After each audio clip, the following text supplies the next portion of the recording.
Oh, howdy all, grab yourself a beer, it's time for some Path of Exile discussion. So today, Chris Wilson did an interview on the stream, on GhazzyTV's stream, with Crouching Tuna and Grimro, as well as GhazzyTV, of course.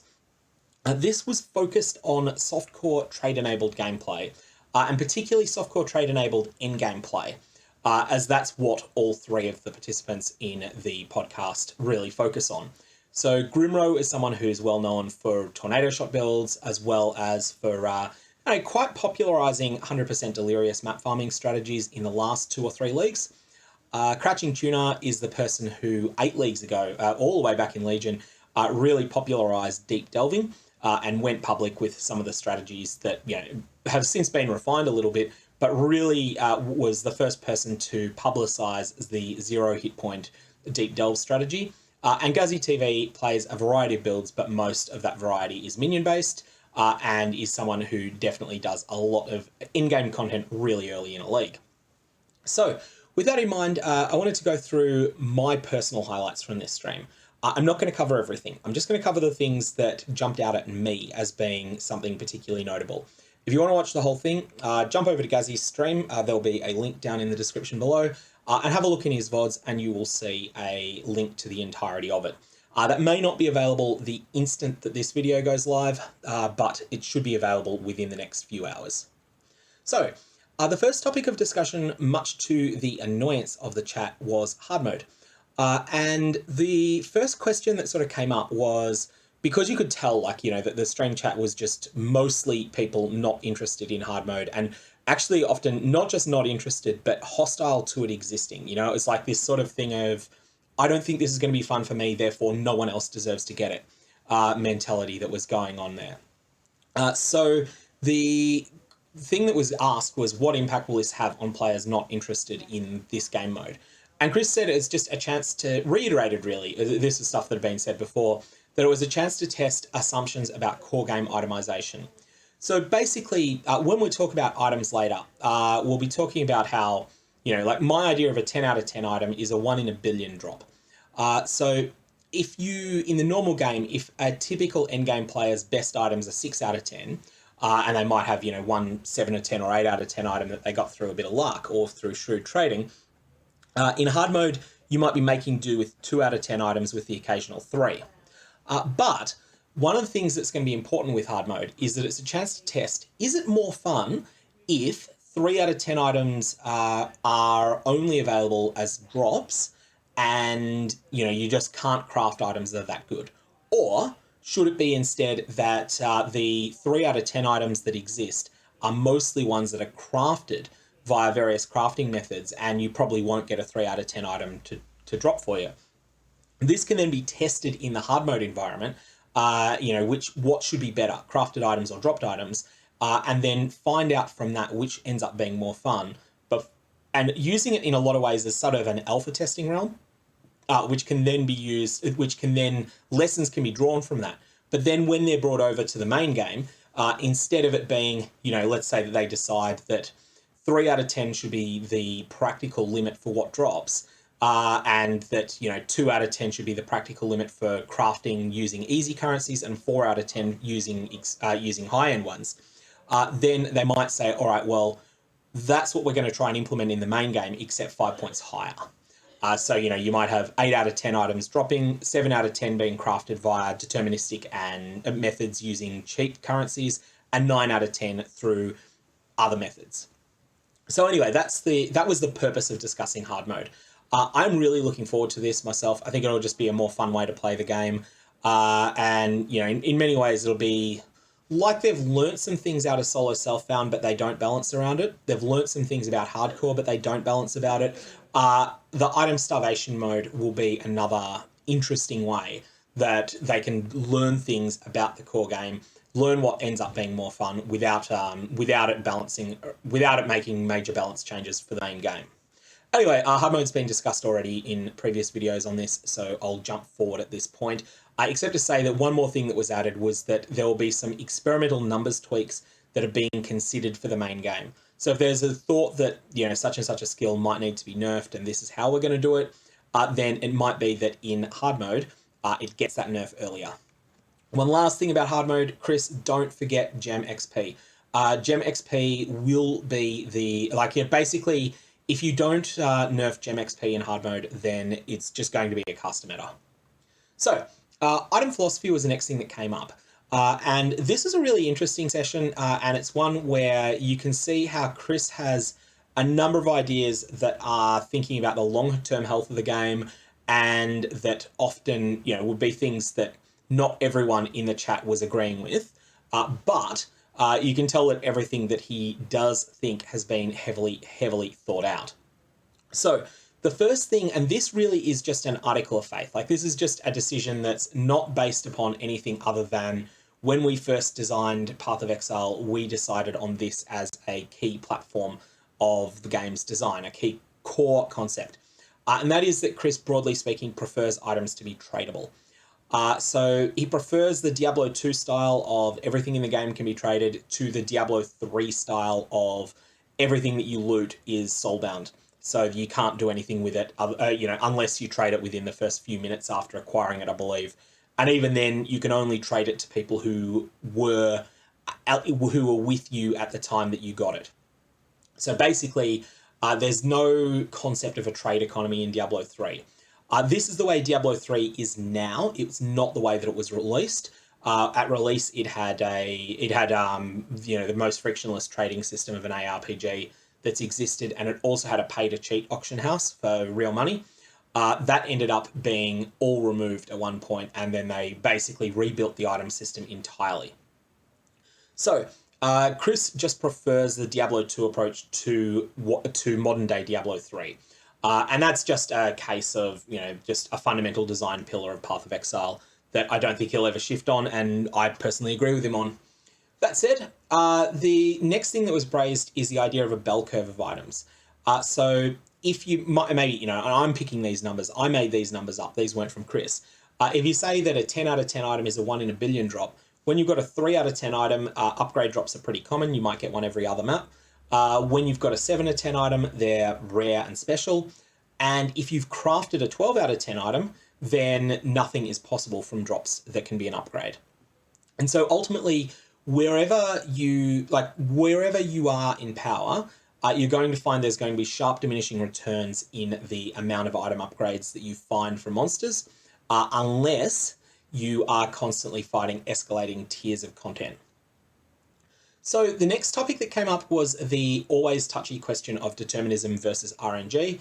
And Chris's viewpoint seems to be that the optimal fun point is not at either end of the spectrum.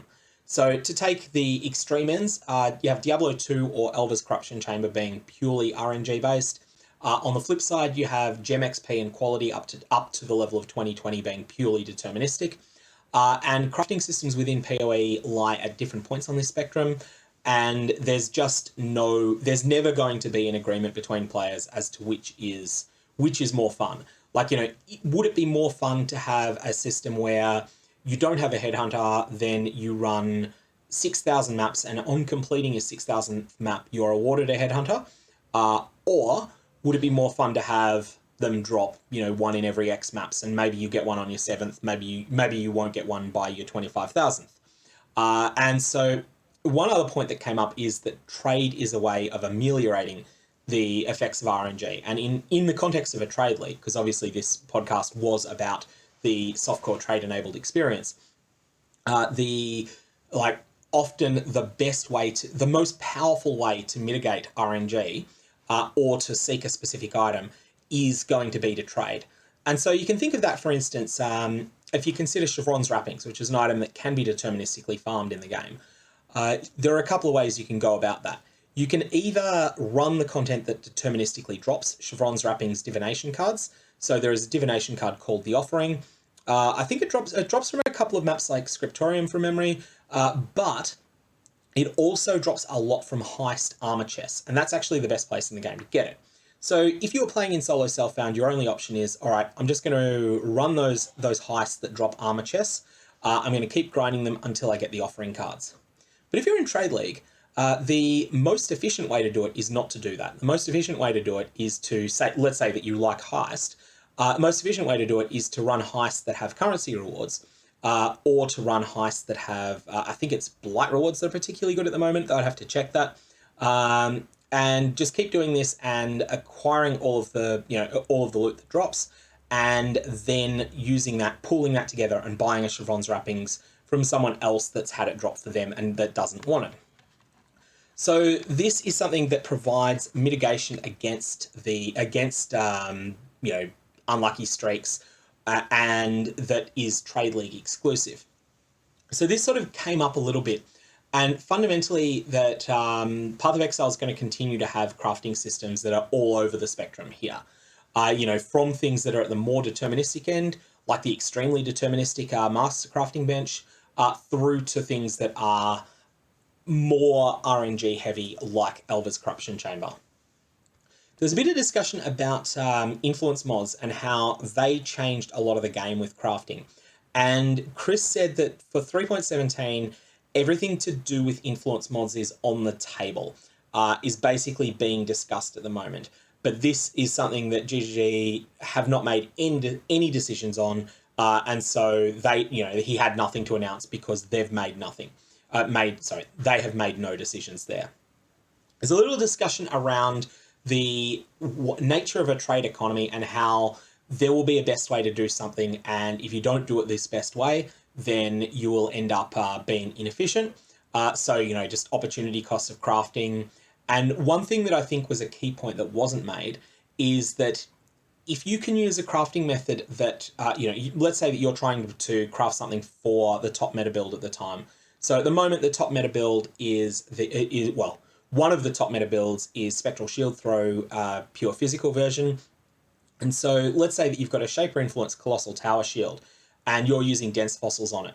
Now, one strategy that you can use is just say, all right, I'm just going to keep applying Dense Fossils and I'm going to ignore every outcome that is not at least 2600 armor. And if I get something that's 2600 armor or better, then I'm going to sell it or I'm going to use it myself.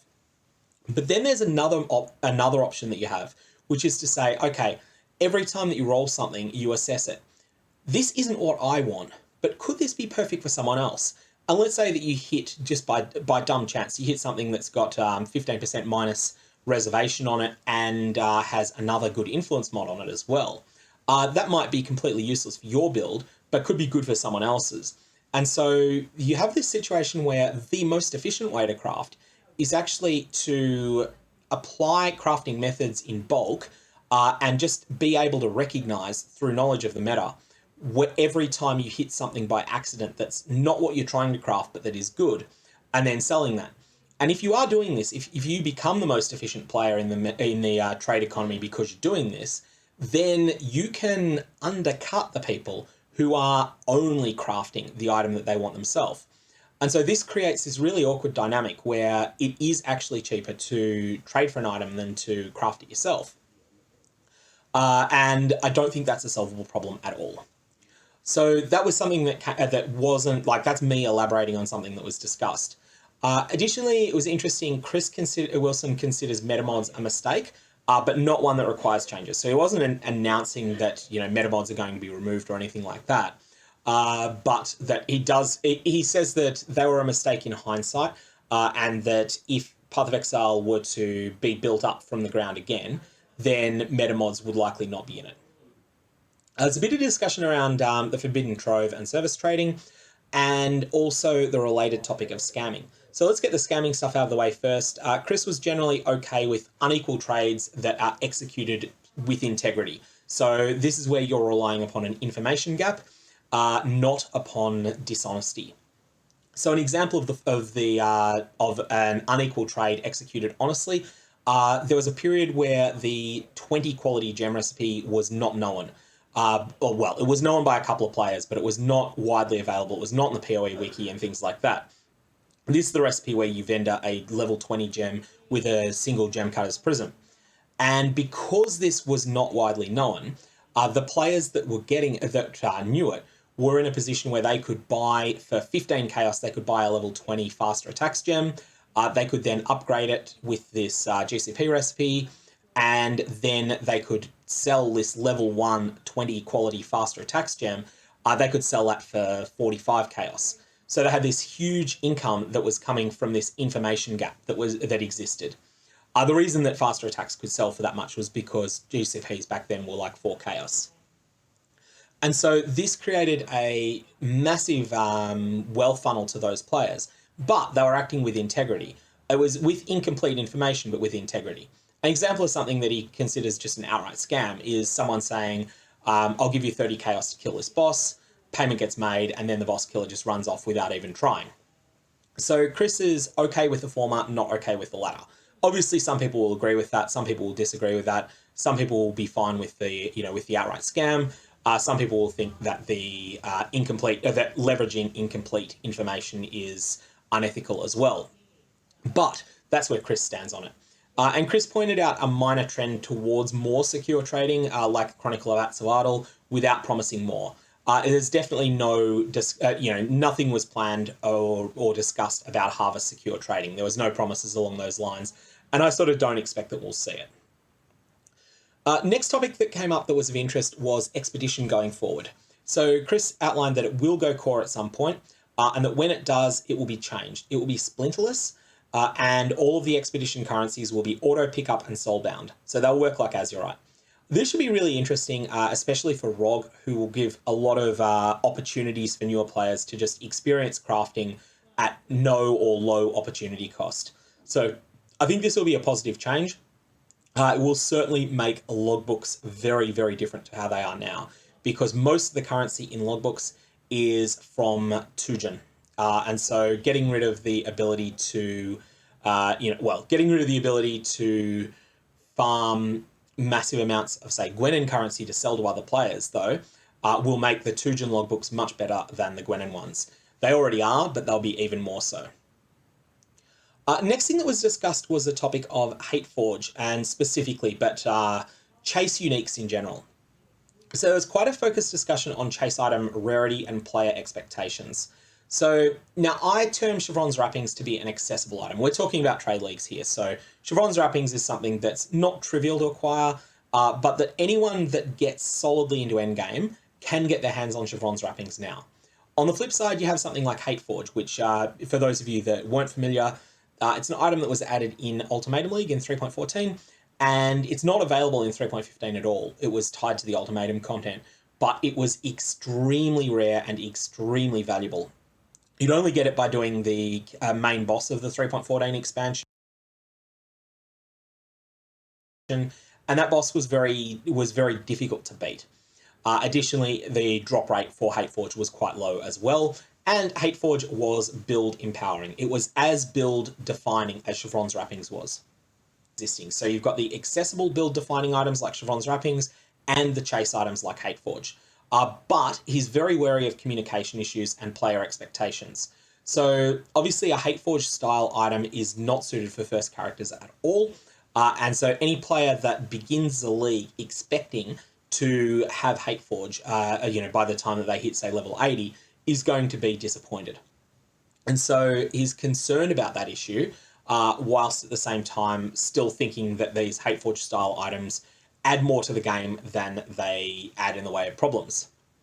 So my point, and this is not one that came up from the podcast, is to consider the item Voices. Voices with one burnt socket has been the most expensive chase item in every league that it's existed. That's only considering unique items here. Voices 3 is still an expensive, extreme chase item, usually more expensive than Headhunter. But Voices 5 has all of the core functionality of Voices 1, just at a lower power level. So the difference between Voices 5, which is typically about 5 exalts at this point in a league, is that it requires a 3 more passive point investment to pick up everything on it compared to Voices 1. So Voices 5 is just a strictly worse version of Voices 1, but it is a still genuinely good item, and any build that wants to use Voices 1 can use Voices 5 until they can get the currency for a Voices 1.